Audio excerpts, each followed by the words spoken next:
want to understand more about how you may conceptualize human distress and despair, because and a lot of times what's going to drive somebody into seeing a mental health professional is their own internal struggle with some suffering or despair in their life. Do you view that as somebody is off their path, their soul is off their what they're designed to come here for, like their own mission, their own purpose? I don't view it that way at all. I view the suffering and despair as part of the journey. We, as M. Scott Peck says in The Road Less Traveled, it starts with life is difficult, and to recognize the inherent difficulties of life, that life is filled with challenges and difficulties, that's part and parcel of what life is all about. And it's how we meet those difficulties that makes all the difference. It's all in our outlook, the attitude, which again is what Viktor Frankl says. It's how our attitude is in terms of how we meet those things. So yeah, difficulties to think, let me go back to the good old days, to think like, when everything was golden. Well, it wasn't probably all that golden anyway, first of all. And secondly, the whole point of suffering and despair, not the whole point, because obviously there's tremendous suffering, which totally consumes people. But the point of any kind of difficulties in life is to grow from it, to learn from it. I say to my patients, this is an opportunity. Look at this as an opportunity. Don't fall into victimhood. Don't fall into woe is me. Look at this. This is an opportunity for me. And let's explore what the opportunities are here.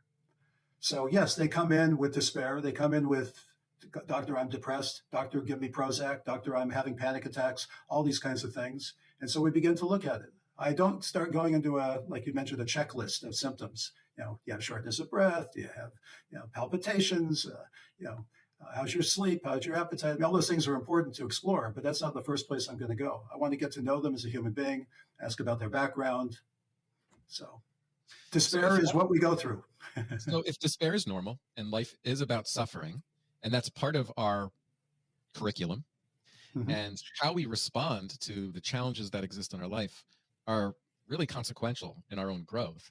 What do you think about the psychiatric system that tries to classify all the various ways in which somebody responds to internal distress and despair, whether that's substance abuse, depression, fear, anxiety, obsessive compulsive disorder, the way they experience their own mood? How do you view the DSM classification system and that tries to reduce it to this idea that they are mentally ill? I don't pay that much attention to it, to be honest. I am aware of it. I'm not aware of every single diagnosis. I think it's ridiculous that they've sort of brought human life down to, I don't know how many, maybe you know the number of diagnoses that are in the DSM. I mean, it's just amazing to me. So yeah, we are not, we are so complex. There's so many things involved in what makes a human being a human being. So to bring it down to these sort of particular symptoms all the time and simply to look at it from that perspective is not enough. You need to look at the whole person. Have you ever read Robert Whitaker's Anatomy of an Epidemic? I have not. Could you tell me about it? Yeah, I bring this book up because it's probably the most well-cited, well-researched book that reflects on the creation of a psychiatric crisis. So right. If I had to say the fundamental premise of the book was to demonstrate that how when we started categorizing these conditions as mental illness, and then the drug era was ushered in, all of the outcomes, treatment outcomes, worsened dramatically. So we created narratives around a chemical imbalance, and we pushed the narratives on the Western world that we have drugs to treat that. So it does bring into question the very conditions we're going to talk about, whether they're accurate descriptions of them. Like, for example, we would probably both agree there's no such thing as major depressive disorder as a pure biological condition related to a chemical imbalance, because we don't have good data to support that. And when we started identifying that way, everyone worsens. But we could agree that people fall into great despair in life, and their response, understanding their experience of it, can lead to pretty severe limitations in their life at the very least, if not impairment in functioning. So we know, like, we're not denying that these things exist. What we're going to do is we're going to shift the conversation around them. One aspect of this book where I always thought was absolutely fascinating was this identification of what bipolar disorder is, manic depressive illness, is when you look at historically, yes, there were conditions where someone would experience what we label to be mania. And there could be its polar opposite. There could be a severe depressive episode that the person may experience in relationship to that one event or at another time. Like, we're not denying that that exists. But what the data suggests when you reflect on like hospital records and disability records is most people who ever experienced that and were even hospitalized tended to do well later in life. It was often a one episode event. Who knows all the reasons that led to it? Could have been circadian rhythm, could have been metabolic dysfunction, could have been a substance use, a response to a pharmaceutical or some type of substance.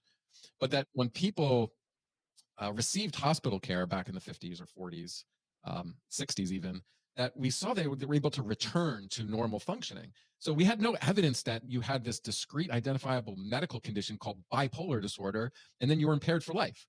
So then once we start doing that, and then drugging people for life, we created chronic illness.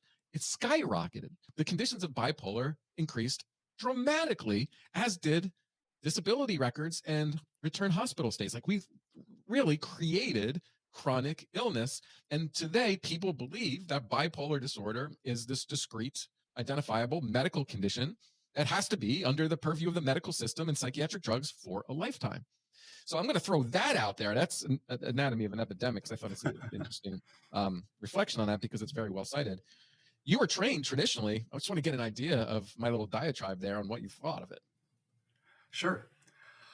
I have seen manic episodes, many, having run psychiatric hospitals basically for 25 years. Many people in my office come to me. I say, after talking about purpose, I say, well, what brings you here? They say, I have bipolar. Okay, tell me what your bipolar is. Dr. Gooderson, you wouldn't believe it. This past Sunday, my mood goes up and down. My mood goes up and down. After the football game, my mood goes up and down. I'm all over the place. I'm like a yo-yo, up and down. I say, well, that's not exactly bipolar. So they say, well, what is bipolar? I say, well, according to the description of it, we go into it. You need at least 5 days or so of little need for sleep, and yet you have tons of energy, go out on spending sprees, sexual promiscuity, risk-taking behavior. In the worst cases, people can get paranoid or grandiose on things like that. Now, in the hospital, I have seen this. Obviously, when they come in, they're in a intense, let's call it for better or worse, manic state, where they're hyper all over the place, talking fast, pressured speech, all those kinds of things. So I have to go by what they tell me or by what their relatives tell me, that they've been acting this way for the last week or so. And it finally got to the point where they're going to be dangerous to themselves or to somebody else.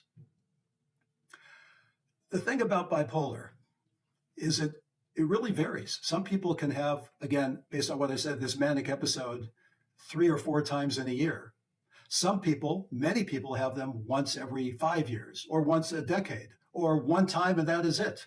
So they get labeled bipolar, and that label is put upon them and in their medical record, but it could be sort of meaningless if they have one episode every 10 years or once in a lifetime. Where it becomes problematic is when people have these discrete episodes, which I've seen, which can put themselves in danger. At that point, as I said at the beginning, Roger, I said, I am in agreement with you about the whole world of psychiatry, what's happened to it, psychopharmacology. But I do think there is a small group of people who are suffering so much from these manic episodes.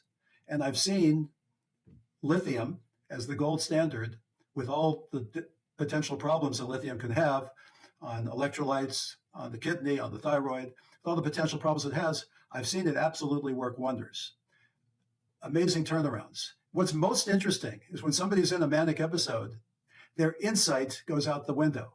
They have no idea that they're in a manic episode. They don't see. I even knew of a psychiatrist way back when who was bipolar, and he treated people with bipolar. And when he went into a manic episode, he said, Gooderson, I'm fine. I feel great. Don't bother me.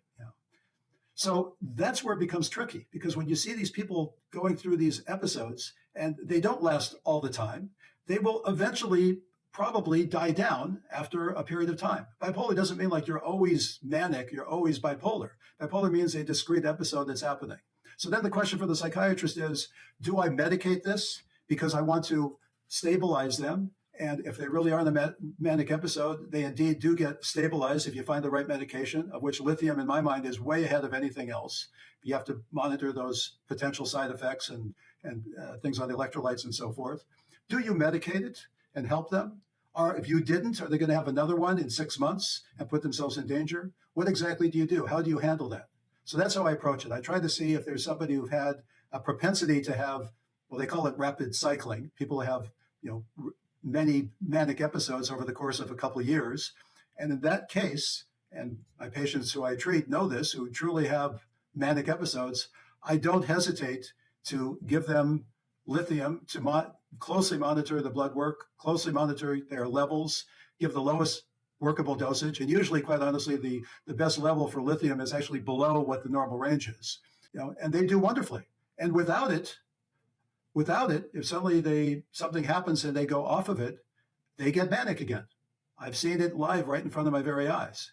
Dr. Gunderson, I'm now driving to the airport to go to England to have tea with the Queen of England. Okay, I mean, because she's beckoning me, and so these kinds of things that I see. So for me, in that world, and again, a lot of this is the patients I worked with in the hospital. It becomes, in my mind, a life-saving, and I feel very blessed that I'm able to be in a position to help them by virtue of being a psychiatrist who can prescribe medication. But it's far and few between. I mean, I'm very, very careful about this, and I won't jump to it. So that's where things are at. Or if I help toward their manic episode, what's going on, then I meet with them and I say, well, let's explore maybe coming off of this. Maybe let's look at this. And some patients say, no way. I never want to go through that again. And so then they want to keep on taking the medication. And then I'm faced with the decision, how to deal with that. So.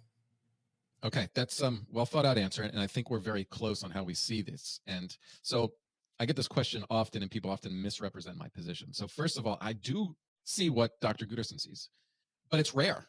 I see it as a rare condition, and I see when we use various forms of drugs that I see them as emergency medicines, as tools. Now, where my curious mind, as a scientist who's a seeker of truth, what I say is bipolar is only a description of something we're observing. It does not give us information on what is the underlying cause. So I don't agree that there are such things as psychiatric illnesses. There are symptoms where we have not evolved to understand their causes yet. So I want to know what you believe are the potential medical causes to someone who might present with that type of symptomatology. For example, what we label as mania, and it can become delusional, where someone would want to get on a plane and go meet with the Queen of England. We do know that people who have, for example, calcium issues from their parathyroid can begin to be manic, can begin to be psychotic. So absolutely, when somebody comes to the hospital, we do the blood work and take a look at it. Thyroid conditions as well could. There could be certain brain injuries that could result in what appears to be manic-like symptoms, not necessarily, and so we could look at that. Urinary tract infections, especially in the elderly women, can sometimes come out as appearing to be manic. And then the question is, do we throw lithium at them? The answer is no. No way. You don't do that. You look at what's going on medically and you treat that first and foremost. That's the first law in psychiatry. Is there some physical medical thing behind it? Do they have Lyme disease? Do they have hypothyroidism? Do they have a tumor in their brain? Seizure disorders, all those things, substance abuse issues.